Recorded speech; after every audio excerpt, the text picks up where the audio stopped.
एक दिन स्कूल में 6 क्लास की टीचर ने बच्चों को क्लास वर्क दिया। सभी बच्चे एक निबंध लिखें। वे भगवान से क्या चाहते हैं? सभी बच्चों ने निबंध लिखा। वो टीचर निबंध की कॉपियां लेकर अपने घर चली गईं। सभी बच्चों के निबंधों की कॉपी चेक करने लगीं।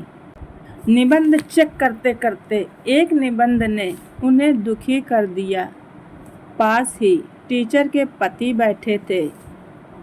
टीचर के आंखों में आंसू देखकर उन्होंने पूछा, क्या हुआ? टीचर ने कहा, एक बच्चे ने इस निबंध में लिखा है, आप खुद पढ़ लीजिए। पति ने पढ़ना शुरू किया। हे भगवान, आज मैं आपसे बहुत ही खास प्रार्थना करना चाहता हूँ कि हे भगवान, मुझे मोबाइल बना दो। मैं मोबाइल बनना चाहता हूँ। मैं ऐसे जीना चाहता हूँ जैसे मेरे घर में मोबाइल फ़ोन जी रहा है। मैं मोबाइल फ़ोन की जगह लेकर बेहद खास बनना चाहता हूँ। मैं अपने मम्मी पापा भाई बहनों के साथ रहना चाहता हूँ। मैं पूरे परिवार के आकर्षण का केंद्र बनना चाहता हूँ। ना कोई मुझे डांटेगा, ना ही मुझे कोई मारेगा और ना ही कोई मुझे खुद से अलग करेगा। मुझे उसी विशेष सावधानी के साथ इस्तेमाल भी किया जाएगा जैसे वे अन्य मोबाइल फ़ोन का अनुपयोग करते हैं, और जब फ़ोन खराब हो जाता है तो वे उसी तरह मेरी थोड़ी सी खराबी से बहुत परेशान होंगे। मैं भी अपने पापा के ध्यान का केंद्र बनना चाहता हूँ। जैसे वो ऑफिस से आते जाते घर पर मोबाइल को देते हैं, फिर वो चाहे कितने भी थके हुए क्यों ना हो, वो केवल मुझ पर ही ध्यान देंगे। मैं चाहता हूँ कि मेरी मम्मी भी मेरी ओर उसी तरह देखे जैसे वो मोबाइल को बड़े ध्यान से देखती रहती हैं। चाहे वो कितनी भी परेशान और गुस्से में ही क्यों ना हो, वो मुझे इग्नोर करने के बजाय मेरी तरफ आकर्षित होंगी, मुझे देखकर मुस्कुराएंगी और हंसेंगी भी। और मेरे भाई बहन जो मुझसे लड़ते झगड़ते हैं, वे भी मेरे मोबाइल बन जाने के बाद मेरे आसपास ही रहेंगे।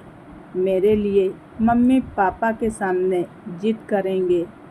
इस तरह हर कोई मेरी तरफ तो ज़रूर देखेगा और अंत में सबसे बढ़कर मेरी वजह से हर कोई परेशान और गुस्से में रहता है। इसलिए मेरे मोबाइल बनने के बाद मैं उन सभी को इस तरह खुश रख सकूँगा। हे भगवान, मैंने आपसे ज़्यादा कुछ नहीं मांगा है, बस मेरी इतनी सी प्रार्थना है कि मुझे मोबाइल बनाकर उसकी जगह दे दो। टीचर के पति ने भी उदास मन से कहा, हे भगवान, कितना परेशान बच्चा है। इसके घर में इसके माता पिता और भाई बहन इसके साथ कैसा बर्ताव करते होंगे जो इसने भगवान से ऐसी प्रार्थना की। टीचर ने सर उठाकर पति की ओर देखा और रोते हुए कहा कि ये निबंध हमारे ही बच्चे ने लिखा है। दोस्तों, ये सिर्फ एक कहानी नहीं है, ये हम सभी की घर की कहानी है। हम अपने माता पिता भाई बहन बच्चों से दूर होते जा रहे हैं क्योंकि हमारा ज़्यादातर समय मोबाइल और कंप्यूटर पर ही बीतता है। क्या हम थोड़ा समय निकालकर अपने बच्चों के साथ, अपने बड़ों के साथ नहीं बैठ सकते? क्या हम उनसे बातें नहीं कर सकते और उनको टाइम नहीं दे सकते? उनका भी हम पर पूरा हक है। हमें टीवी, मोबाइल, कंप्यूटर से निकलकर थोड़ा समय अपने परिवार के साथ बिताना चाहिए। आप सबको हमारी यह मोबाइल बनने की कहानी कैसी लगी, कमेंट बॉक्स में ज़रूर बताएं। धन्यवाद। रिचा वॉइस।